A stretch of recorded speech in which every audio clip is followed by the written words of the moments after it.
The assault on Bissonnette happened on November 24th at 7:30 p.m. And when the mugshots of the guys who allegedly did it came out, an employee here at the Raven Golf Club recognized them immediately as the same group of men who attacked him that same night just an hour prior. Now, I reached out to Phoenix police. They are aware of the similarities between the two incidents and are investigating.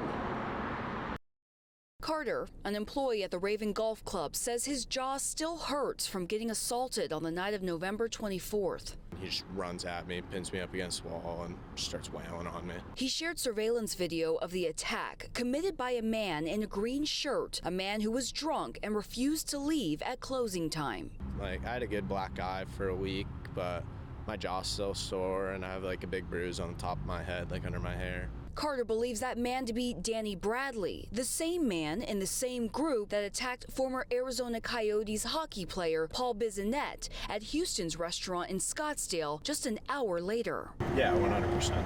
And why do you say that?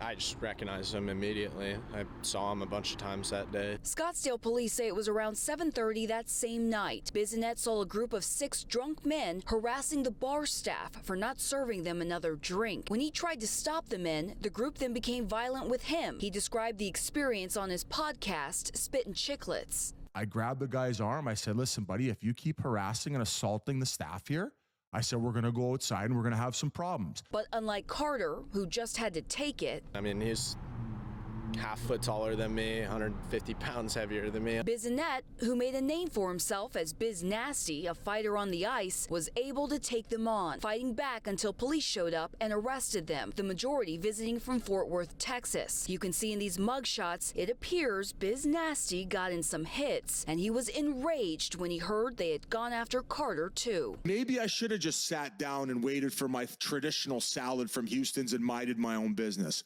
But what if that Danny Bradley cocks his right and ends up feeding one of those managers at Houston that same right hook that he did at the golf club?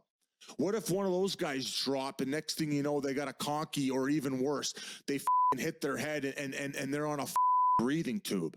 Carter says he reported the assault to Phoenix police, who say they are investigating the 2 cases independently and have not confirmed the suspects are the same in both incidents. Meanwhile, there's no guarantee the Texas men charged with misdemeanors and one with a felony will return to Arizona for their court date. They were released with no bail. I just think that they should be punished for what they did. Like, people can't just go around beating people up and getting away with it. It's got to feel kind of good to know that he met his match later on that night in a hockey player, right? Yeah, it's definitely nice that they went and hit the wrong person later that night. Both Carter and Bissonnette don't understand why these men were released without bail. They're all from Texas. Now, one of them, Sean Daly, did appear before a judge here and was told that for his next court date, he has to appear in person. And he responded to the judge by saying he'd try.